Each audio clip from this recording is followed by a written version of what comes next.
नमस्कार दोस्तों, स्वागत है आपका दी एम के वाइब्स पर, जहां हम लाते हैं आपके लिए ऐसी कहानियां जो सुनकर आपकी रूह कांप उठेगी। अगर आप हॉरर कहानियां पसंद करते हैं तो चैनल को लाइक करें, सब्सक्राइब करें और घंटी का बटन ज़रूर दबाएं, क्योंकि आज जो कहानी मैं सुनाने जा रहा हूं वो कोई आम कहानी नहीं है।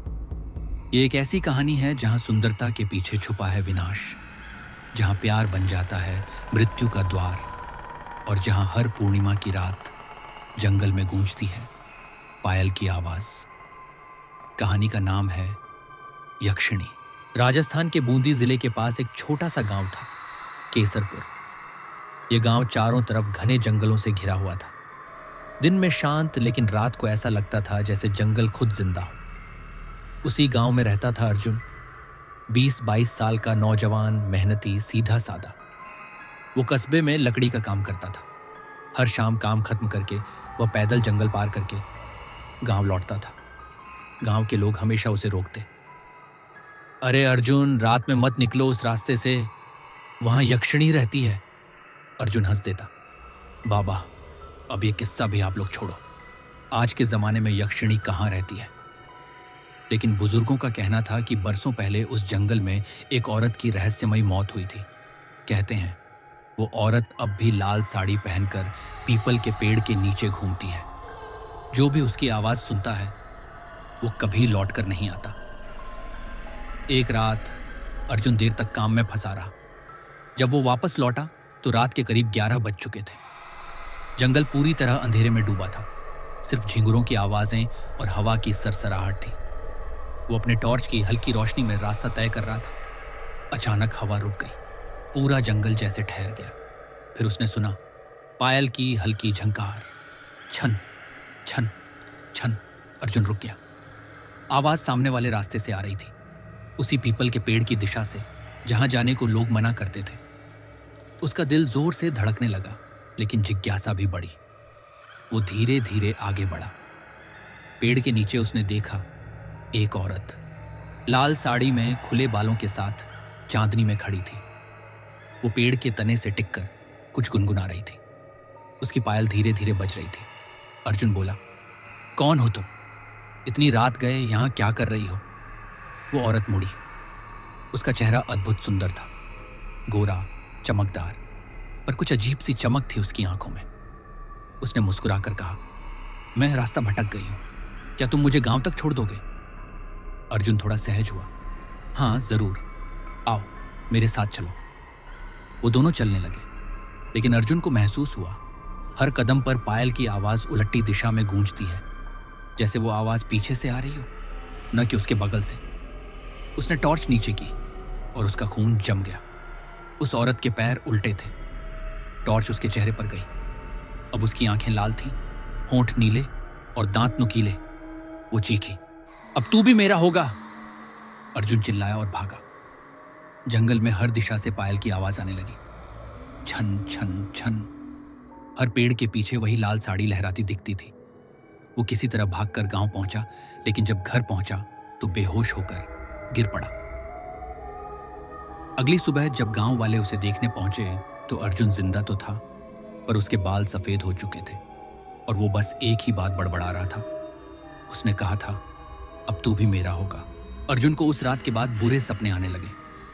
हर रात उसे वही औरत दिखती, लाल साड़ी में, मुस्कुराती हुई, हाथ में दिया लिए, और कहती, अर्जुन तूने मुझे छोड़ा क्यों? अब तो तू मेरा है।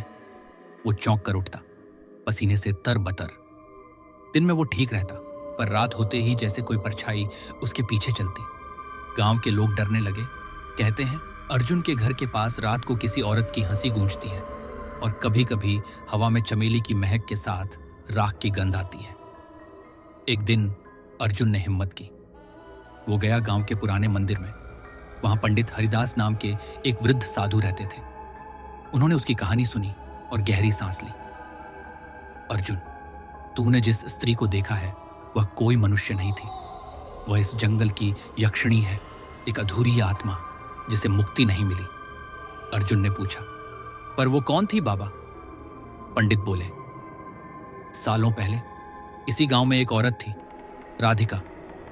वह बहुत सुंदर थी, लेकिन गांव के ठाकुर ने उसकी इज्जत लूटने की कोशिश की। राधिका ने विरोध किया तो उसे जिंदा आग में फेंक दिया गया। पंडित की आंखें नम थीं।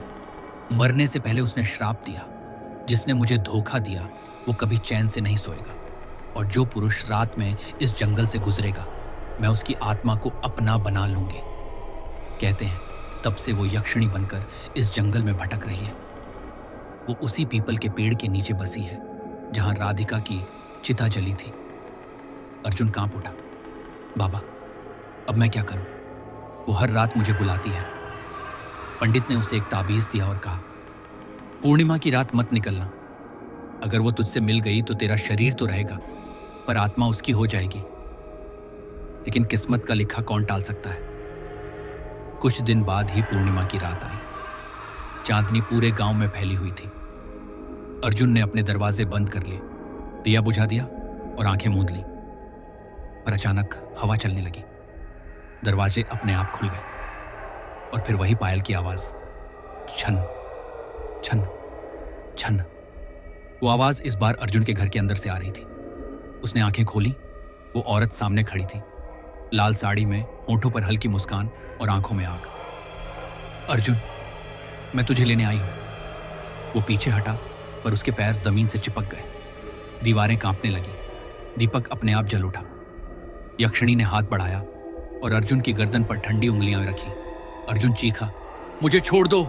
वो बोली, तूने मुझे अधूरा छोड़ा, अब तू मेरा है। फिर एक पल के लिए सब शांत हो गया। दिया बुझ गया, हवा रुक गई और फिर पूरे गांव में एक भयानक चीख गूंज उठी। अगली सुबह गांव वाले अर्जुन के घर पहुंचे। दरवाजा अंदर से बंद था। जब उन्होंने तोड़ा तो अर्जुन फर्श पर पड़ा था, निर्जीव, और उसकी गर्दन पर जलने के निशान थे। लेकिन दीवार पर किसी ने उंगलियों से लिखा था, अब वो मेरा है। गांव में हड़कंप मच गया। लोगों ने उस घर को छोड़ दिया और कहते हैं अब भी हर पूर्णिमा की रात वहां पायल की आवाजें गूंजती हैं और कोई औरत लाल साड़ी में झरोखे से झांकती है। कुछ महीने बीत गए। गांव के पास ही एक पुराना मकान खरीदा रवि नाम के एक युवक ने।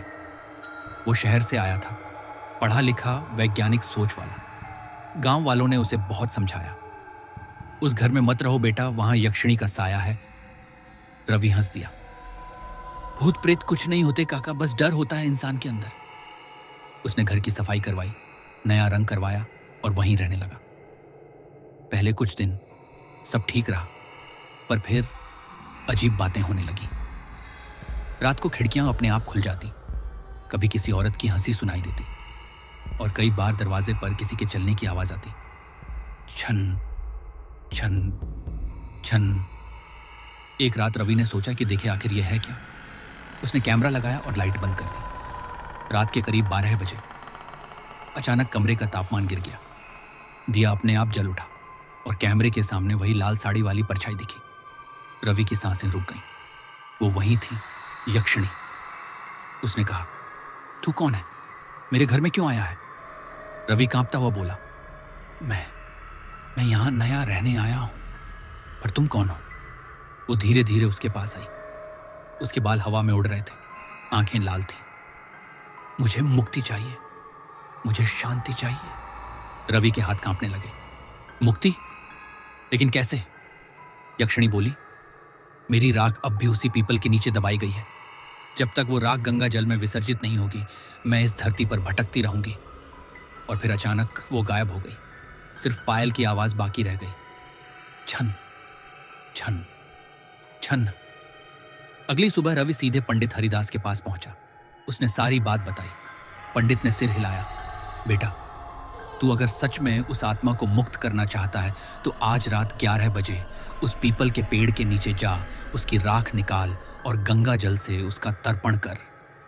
रवि ने सहमति दी, लेकिन पंडित ने चेतावनी दी, सावधान रहना। अगर उसने तुझे पहचान लिया कि तू अर्जुन जैसा दिखता है तो शायद वो तुझे भी नहीं छोड़ेगी। रवि ने हैरानी से पूछा, मैं अर्जुन जैसा दिखता हूं? पंडित बोले, हाँ बेटा, तेरा चेहरा बिल्कुल वैसा ही है। रवि का दिल धड़कने लगा। रात आई। पूरा गांव शांत था। रवि गंगा जल, ताबीज और दिया लेकर जंगल की तरफ बढ़ा। हवा ठंडी थी, चांद पूरा था। पूर्णिमा की रात जैसे ही वो पीपल के पेड़ के पास पहुंचा, चारों तरफ से वही झंकार शुरू हुई। छन छन छन। वो जमीन खोदने लगा। अचानक उसकी खुरपी किसी चीज से टकराई। उसने मिट्टी हटाई। वहां एक मिट्टी का छोटा घड़ा था जिसमें राख भरी थी। तभी पीछे से आवाज आई, रवि। वो पलटा। वही लाल साड़ी वाली औरत सामने खड़ी थी। तू मेरी राख क्यों छू रहा है?